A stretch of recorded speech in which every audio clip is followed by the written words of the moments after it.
Hello, everybody. Welcome to the Racing for Recovery podcast, and I guarantee you this one is going to be a treat because I have one Jordan Weaver with us today. How you doing, buddy? I'm good, man.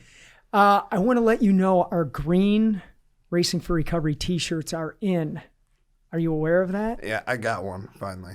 Just in time for winter. Just in time for winter. Okay, good. That is a one of the funniest things that we do here that people watching this right now are like, what are they doing? It's an inside joke. So you better be starting to order the sweatshirt in time for summer. I did that last year. Okay, good. All right, we're all set. What do I want to start with? How about this? What is the most significant date in your life? October 18th, 2017. So why is that such an important date? That's the day I died and then started living for the first time. So elaborate more on that. What happened? You were here. I'm going to help you. You were at Racing for Recovery prior to that.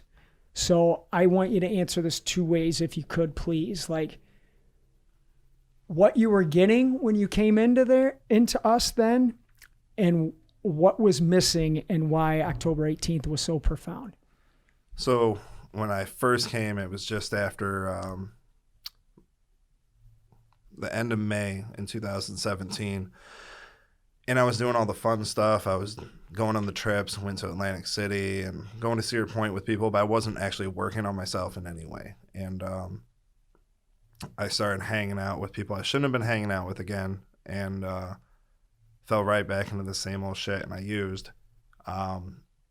And the day after that, that's when I decided I need to actually work on what the problem was and get better instead of just doing like what I wanted to do. I had to do the hard shit along with it to get the benefits out of it.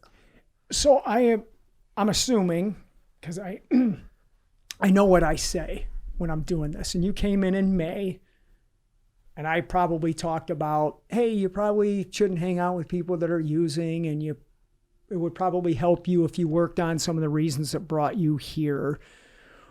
Why do you think you didn't do that? Like, what was hindering you from doing those things? I was scared, I guess, to start digging through it. I remember like towards the end of when I was using every day, I remember, I don't even think I've ever shared this with you. I remember when I was staying on the east side and I was homeless and trying to figure out like what I was doing. And I remember watching cars drive by and just looking at everybody, and they were smiling, and I couldn't imagine how they live their lives like that, and not use every day. So like when I came into it, like I was just blown away that I was sober for a small period of time, let alone be able to actually dig into the shit that was fucking me up for so long. I didn't know that. So as I let that settle for a moment, it kind of validates a lot of what we believe in. So my question is this: when you came in and saw those smiles, did you think you could smile, or you didn't know you were deserving of that or how to do it? I started off with like I'm going to fake it till I make it and smile and pretend to be happy. And then it wasn't until I actually started working on stuff that I realized like, I don't have to fake it anymore. I'm actually happy. You know, that's sounds weird, but like I look at you and Jake and some of the younger people, and you're like kids to me. I know that sounds weird, but your sense of humor, the relationship we now have with you working here, which I'll talk about in a minute, but that the camaraderie that we have here and everything, that's always been in you. That's a part of Jordan. And I guess it validates again what we're talking about. When you don't see the kindness and the value in self, it makes it difficult to then fully believe that you can live this. So again, can you talk about then that after October 18th, when you literally died and came back, how did you then change where you could start to let the true Jordan shine, if you will? I had to get really uncomfortable. and start opening up and talking to Jake and Jeff were like two of my biggest supporters, and I could talk to multiple people. You know, I had Brendan there, I had Desi, I had a good group of people at that time that were just constantly supporting me. And like when I started opening up more to Jake, there's some things I've talked to him about I haven't talked to anybody else on this planet about, and just being open and like letting some of it out started to feel good, and just take that weight off. And once I got moving through it, I was able to like open up with you and did some one-on-ones, and you know, just like realizing like I am a good person. I've just been through a lot, you know. What's it like to have, and notice my verbiage, what's it like to have an awesome brother who's still battling self-destructive behaviors? It hurts. It's one of the things I'm working on right now still, and I'm still working on trying to be loving when I do talk to him, which I haven't in a while, without becoming upset and acting on my emotions and yelling. And I start to get it in my head like, I can do this, you can definitely do this.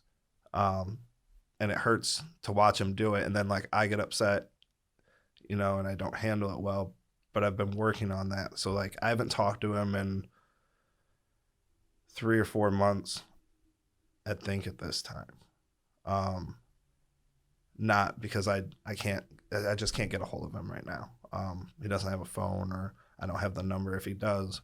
But it's definitely hard for me to go through that and know like he was here and he's not right now. But I know, like, just as I said before, like I just keep a seat warm for him, you know, and he knows he can always come back. What has Racing for Recovery helped you with to cope with that difficult situation? What have you learned here?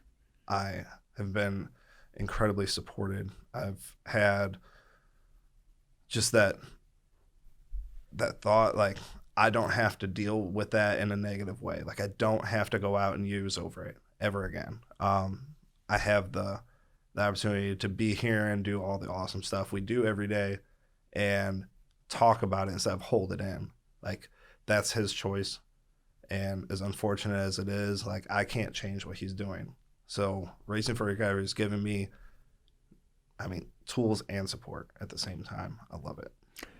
Do they, well, are they these tools? These tools. These tools? We'll get to that in a little bit too. On a productive and healing standpoint, tell me what it's like now to have the relationship you have with your mom. What's that like? It's awesome. She's not Ann Wilson. She's Hart, not, right? But she looks like. She Ann looks Wilson. like her. That's true. Just Saturday morning, like I went over to her house and I surprised her, and just woke her up and like, get ready, taking you to breakfast. And she was blown away by it, and like, it's just nice to know that, like, even though she doesn't want anything back from me of all the things I've taken from her in the past and done to her, she just wants me to do the right thing. And just to see that smile when I just show up and do something random like that, that's what makes me happy. And I love it. How does it feel to not be the cause of her emotional pain anymore?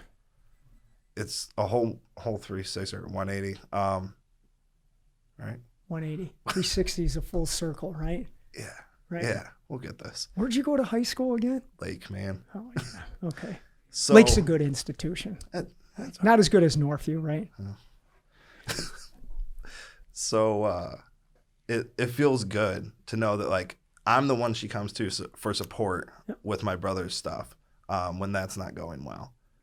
And it just feels good to not be the one destroying things and be the one helping build things back up. When you're sitting up at the Racing for Recovery table during Thursday night meetings and your mom's sitting out there, are you ever aware of like what's transpired in your own recovery, and like what's it like to be sitting up there knowing how she's looking at her son sitting up there? I watch her through the whole meeting. And just like I've said before, like sometimes I'm saying I'm at the meeting because it's a part of what keeps me sober, or I just enjoy it. But most of the time it's 60 minutes. I can get there and just look at my mom smile. And if she is crying, I know it's not because something I did. That's powerful. So I want to talk to you about now some fun stuff. And I know I'm going to ask you this, but I want you to describe us going to New Jersey and you driving the Racing for Recovery van, and our conversation where really no words were said when we were on Airport Highway, turning left to get on the highway. What was that like for you? With my work background, I ended up being the one that was going to drive us out there. And I remember thinking, it's like, there's no way. Like, I'm driving the Racing for Recovery van, and we're going to go all the way to Atlantic City, New Jersey. And you could see it on my face, and you bring it up all the time, and I love it, where you just talk about, like, man, I'm doing this. And, like, I would have never thought at that point I would have turned around and turned that into something so productive that not only do I, get a paycheck for it, but, like, I get to help people every single day. I think, and I want to kind of elaborate on this because I want people to understand the magnitude of this. So here you were battling, you've gone through some childhood stuff that we may or may not talk about that caused a lot of hurt in your life, that drugs were used as a coping mechanism, right? So you come in here as I don't like using the word, I'm going to say it, that I don't like using the word client. You came in here seeking help, which Racing for Recovery was providing you. And I remember when we asked you to drive, because yes, you have a history of driving in your former career and stuff. And the look on your face, we weren't even a mile out of the building. And I could just see, like, if you had one of those clouds that was above your head, the look on your face was like, oh my God, I can't believe I'm actually doing this. And to me, it was priceless, because it's another example of our slogan, with sobriety, anything is possible. And I'm proud of that, where I just got to sit there and witness you just like, I can't believe I'm doing this. It was great. And we didn't even say any words. Right. That's what made it even more impactful, right? But when we did, it was good. It right? was an awesome trip, man. So tell me, what did that do for you in your recovery? Going on that trip to Ironman Atlantic City, and another one of our peers, Adam, did the race as well, and you had some peers out there. What was that whole thing like for you that helped you further your recovery? It was motivating, and it helped me build my peer support. Jake went. We had an absolutely amazing time, a lot of fun. As usual, he got frustrated with me. But I mean, it was just a great bonding experience. Being able to be there to support you. I know you don't like to focus on you ever, but it was amazing to be there and like see that not just we need help and support, that like you need it as well. And I loved that. And like that experience with you has just showed me that, like, if you just never walk in the building and you hear you hear your name, people think like, oh, he's probably not very approachable, or he's probably not, like as regular as we are, but like you are just the same. And that's what that trip showed me, is like, you're an actual amazing person, just like we are, go through some of the same stuff we do every day. And it was great to be able to relate with you and really get to know you that way. Well I loved said. it. Yeah. What would you say to someone that was responsible for the Racing for Recovery van, that had a set of keys to them, that was going to drive us home, and then lock those keys in the van? Jesus. What would you say to that person? That person being you. Good job on not letting me know until we got back. That was great. We got that thing unlocked literally just as you were crossing the finish line. That all pulled together, and didn't have to drink over it. So that was good. That's good. That's good, right? So, and I want to talk to you again, a couple more things. We went on another trip to Ironman Boulder. And you had an opportunity to share your story on the news out in Denver, Denver was the broadcast. What was that like for you, and how did that help your recovery? That was nerve-wracking in the beginning. Just like when I was coming in here, I was nervous. I was definitely terrified at first. But then when I got to see it, and like, it kind of hit me like, people are going to see this and they're going to realize like, not all addicts look the same or are the same. Like, there's one more person for them to relate with, or to see like there should be hope and that they can make it out of it. Because I did not think I was going to get out of that. I didn't. I thought I was either going to die or I was going to live the rest of my life fighting for dope every day. Does sharing your story like this, working here, doing a broadcast in Denver like we were discussing, does it help to remind you that you can never go back to that? Yes. Yeah. There's a sense of accountability on this, right? Yeah. How does working here now, I'm trying to even think the right question. What's it like to work at Racing for Recovery now? I was hoping you were going to ask me that. As a case manager, we spend a lot more one-on-one time with the awesome people that walk in here. And I've seen the most beautiful sides of people.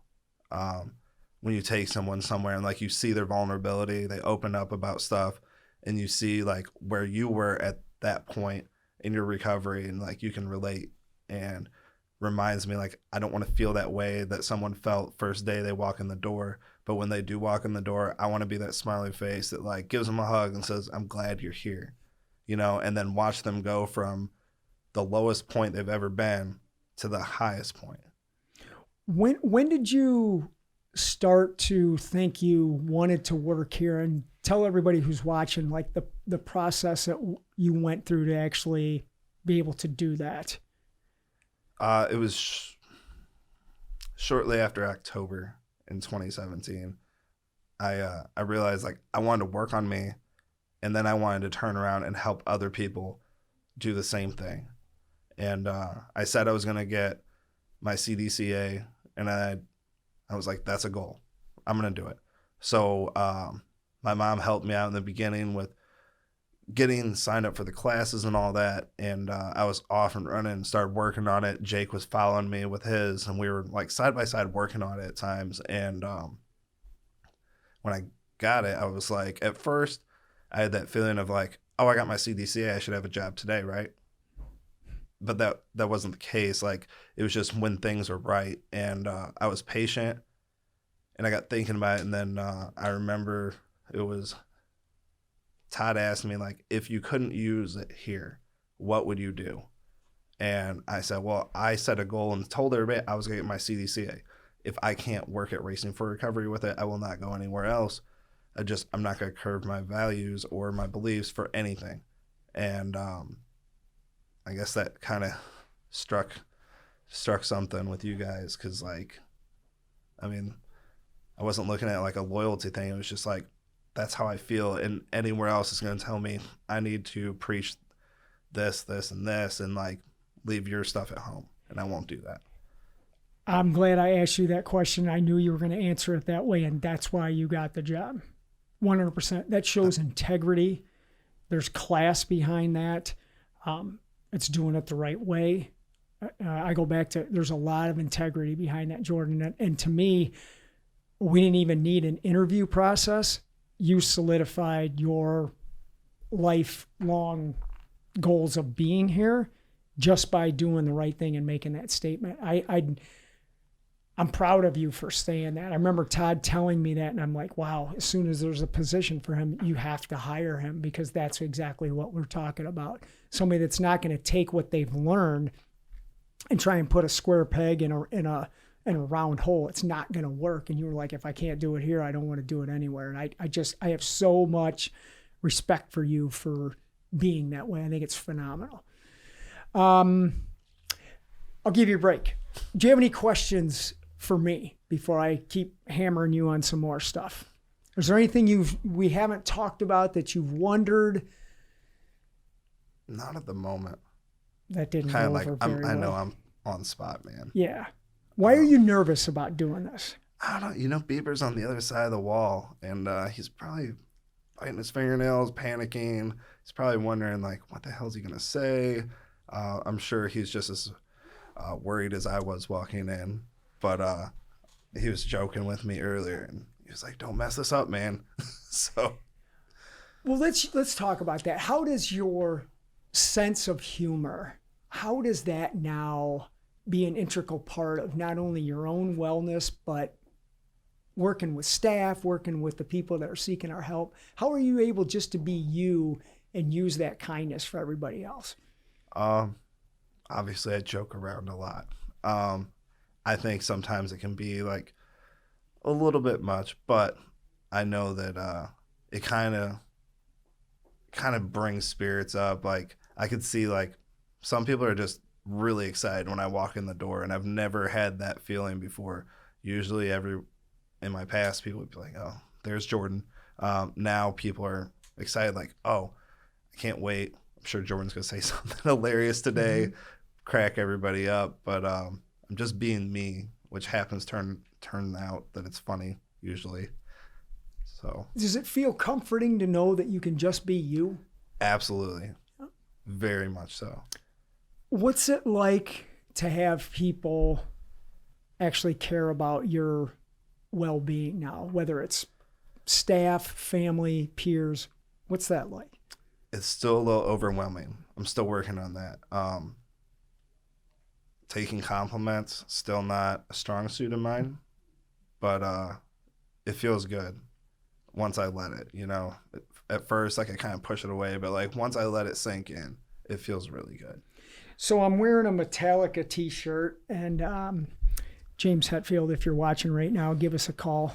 I wonder if that'll ever happen someday. Anyway, Racing for Recovery focuses on living life, right? Whether it's concerts, going on trips, playing pool, whatever it is you want to do. When we went and saw these guys in Pittsburgh with Mike and Jake, that was early on still for you. That was my year. What was that like? I mean, Jake kind of surprised me and bought my ticket. Mm-hmm. Just, I don't know, I'm still kind of overwhelmed thinking about it now. Just him thinking about me, like, I'm not going to take him out to dinner. I'm going to take him to a concert in Pittsburgh. Right. A ways away. And that was awesome. Just that, like, he put thought into it, like something he's going to like, not, I'll take him to something I'll enjoy. That was something, like, he knew I would like. And it's just mind-blowing that, like, I have true friends like that now. That picture's in our new book. Is it? Do you know that? No. The picture of us four standing outside in front of that Metallica sign where we met that kid who took our picture, that's in Choices and Consequences. And I remember seeing that picture. I'm like, I want to put this in there because, again, and we've kind of talked about this throughout the time we've been talking today, there's a theme in this. It's if I stop using drugs and start to work on why I was using drugs, the sky's the limit in whatever I can do. And that picture and doing this interview with you today is exactly what I had in mind starting this thing back in 2001.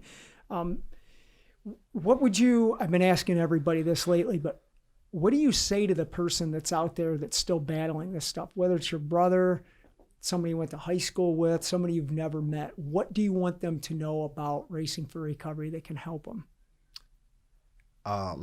This isn't just something that's for certain people. This is a lifestyle that is for absolutely everyone. You don't even have to have used drugs or alcohol. It's any self-destructive behavior, and anyone can do this. Anyone. If I could do it, anyone could do it. If you can do it, anybody can do it, right? Yeah. Right. This funny guy, yeah. I'm trying to think of some other things that I want to ask you. I know. We recently went up to Traverse City, and you said to me that you needed that trip. Why? In 99, I was on vacation with my dad, my stepmom, my stepsister, and my brother. And kind of where most of the stuff in my childhood kind of went downhill. My dad had drowned in Muskegon, Michigan, in Lake Michigan. And I just never went back up to any part of Lake Michigan because of that. And I was just excited to go, I guess, kind of, because I was like, I'm kind of ready. Like, I always like, oh, I'm never going to like go anywhere by Lake Michigan because of that. And I just held on to that for so long. And for me to be able to let that go and go experience that amazing trip with everyone that went and be able to be comfortable around those people and then tell you about, like, that's why it was important for me to be there. Just let a lot more of that weight back off of me again.